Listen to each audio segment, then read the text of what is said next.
Hi from the cabin of the Swamp Duck. Since I did my vlog on the installing of a second battery, things have got a little bit more complicated compared to my initial wiring diagram. Having looked at some of the advice on YouTube, there was a couple of changes that I needed to make, and a few things that I wanted to install to make life on Swamp Duck a little bit more comfortable.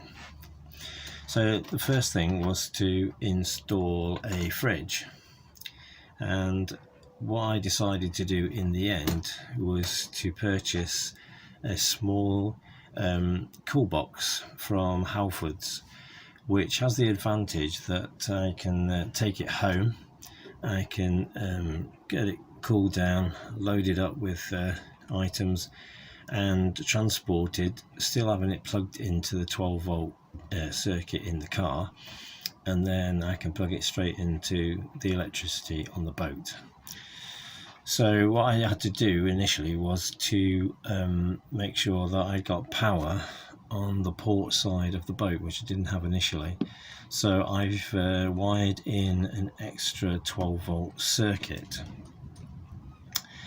and also put a switch on it so I can control it and turn it on and off.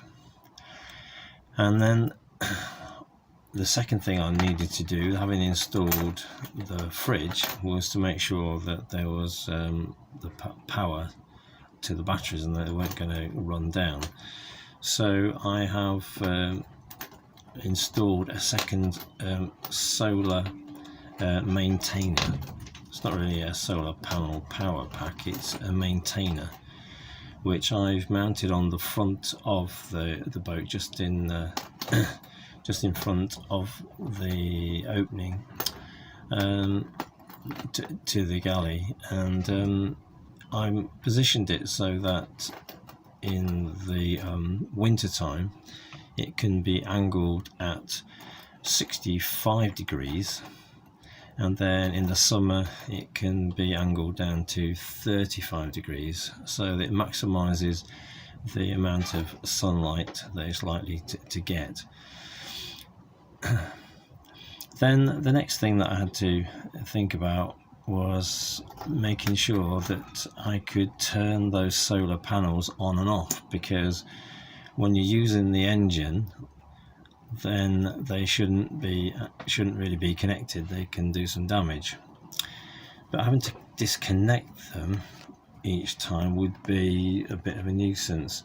So what I decided to do was to install a on-off switch for each of the solar panels that I could get to quite easily, and they were best placed next to the battery switch, so I've done that as well.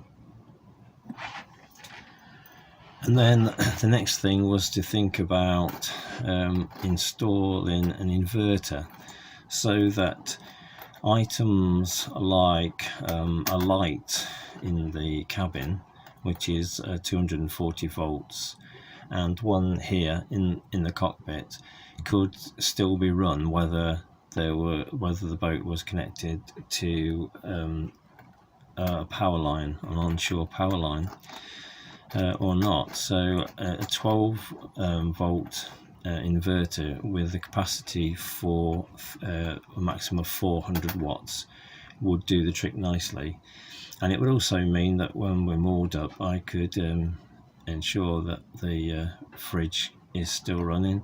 And also I have put in a very small fan heater. I managed to find one which was 250 watts. Doesn't kick out a massive amount of heat, but combine that with the candle heater that I have, it equates to 490 watts, so it's kind of like half the power of a domestic fan heater. So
So in the cabin, which has been lined so that it retains the heat, it can be quite effective. And in fact, at the moment, it's far too hot to even think about. But it's there for the autumn time, because hopefully we're going to have a brilliant summer. I'm not going to need it. So I'm just about finished now, all of the electrics. I thought it was a good idea that I made sure that I did my sums correctly with all the watts and amp hours.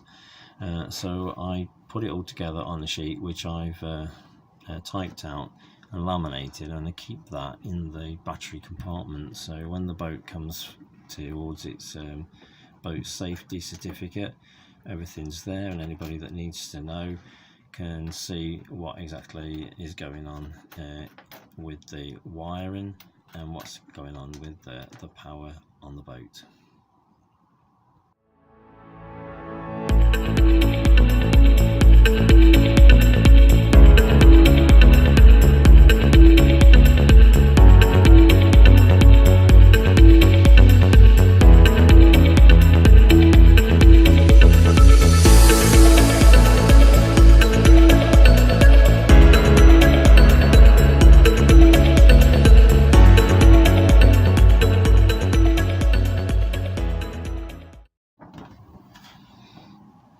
So this is the information sheet which I intend to keep in the battery compartment.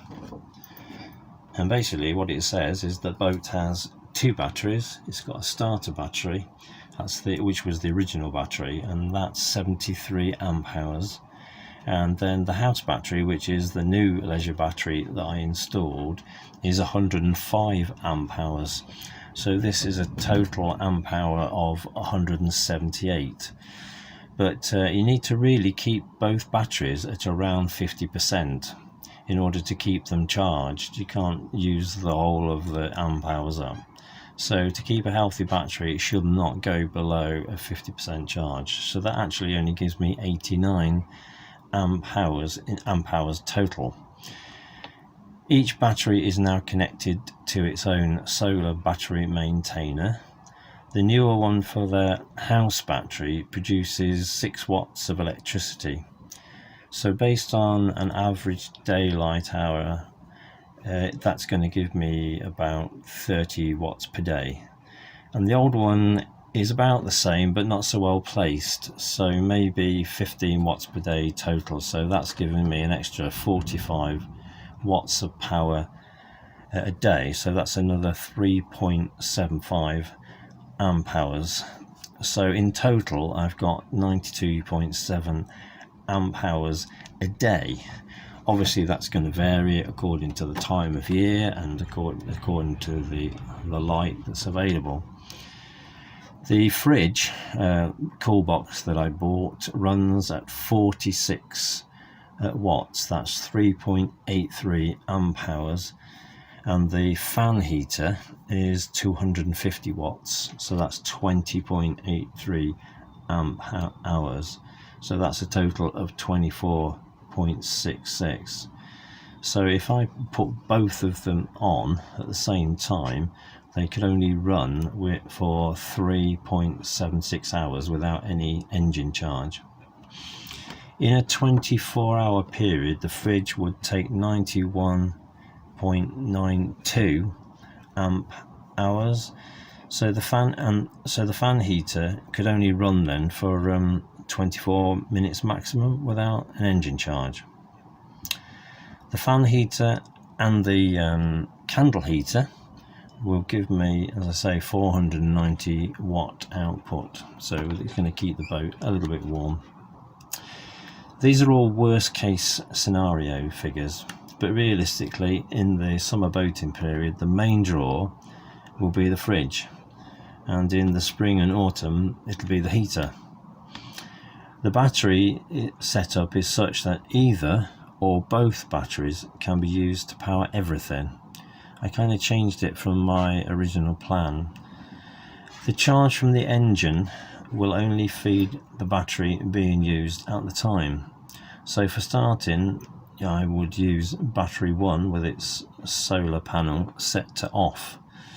and then switch to both while the engine is running with both solar panels off. Then move to battery 2 when the boat's moored with solar panel 1 on and solar panel 2 off. And obviously when the boat's moored up and not being used, then both solar panels will be left on to keep the batteries topped up. So I'm hoping that that will take care of the power needs on the boat, but time will tell and we'll see how it all goes.